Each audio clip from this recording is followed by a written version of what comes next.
In my classroom, I have 8 out of 20 students that are English language learners, and I've seen great results with my English language learners just because they love the technology piece. Getting them onto that computer lights up every child, whether they're an English language learner or a fluent English speaker.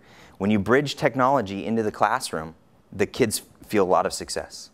Every single girl, they had a benefit of working on their own level, because when they come here, they're being tested, as a pre-test. So we know little guideline, baseline that where they are, even though they are high school girls, but they work like elementary or middle school level. And each individual girls have a IEPs because they are EC girls. So I was meeting their IEPs requirement too, because that was our main goal in Maryhurst, to provide their individualized education. And Study Island gave me that flexibility to adjust the difficult level for their learning, because sometimes 70% to pass is too much for them. So I was able to adjust the level and give them that kind of a questions, the difficult questions, so they felt more comfortable. It built their confidence, it built their self-esteem. And that's what really motivated them, inspired them to work on the Study Island. Everything in Study Island is tied directly to Kentucky Core Content Standards.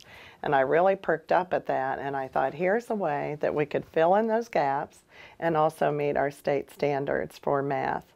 And our girls, even though they're 6th grade through 12th grade, many of them are functioning on a 2nd grade math level, even preschool math. Believe it or not, we have girls 14, 15 years old who can barely add. I've come in to observe the classroom, and at times the girls are still using their fingers, they're using sticks to count.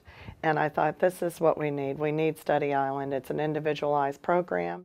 We do tutoring several times a week with ELL students, with students that are in special education services, as well as just some of our struggling learners that don't fall into one of those different categories.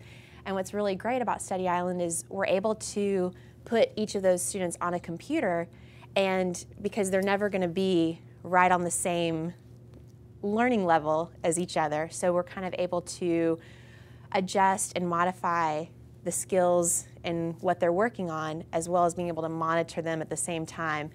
You can pull them off a computer, reteach. It's just a really good way to kind of track the progress of students that need, extra special attention, or students in special education or any other special programs.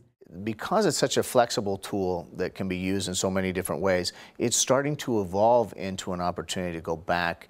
Our resource specialist has access to the internet in her classroom and can target strands, or we can use this in conjunction with good teaching. It doesn't replace intervention. It doesn't replace good teaching. What it does is it complements and gives students more practice, where the classroom instruction, there's so much content that has to be covered in a year that teachers have a difficult time going back over and over again as many times as students need to learn that skill successfully. Study Island provides that in a highly motivating way. One of the things that we've done by working with parents in our English Language Advisory Committee is getting feedback on understanding that the context of learning, the context of the questions doesn't always translate in the first attempt to various cultures. And so it's very important that the parents get to see what the testing looks like. And our standardized testing, you get one look, and that's only for the students, and you don't get to have many conversations about what testing looks like, how their child's going to be measured.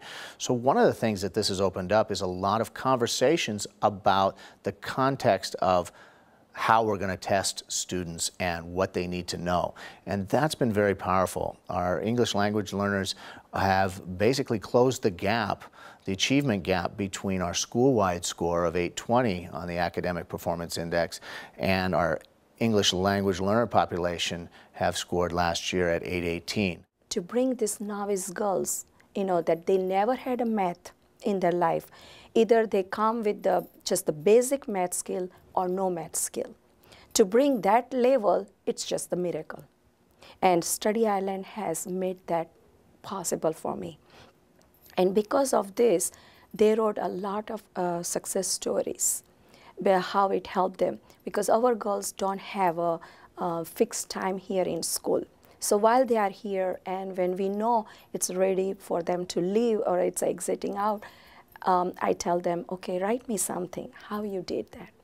And I get a lot of success stories. What we're finding is the grade level standards need to be at the previous grade or maybe a couple grades down so that students experience success. I use Study Island with my resource students, students that are mainstream for math but maybe have an IEP.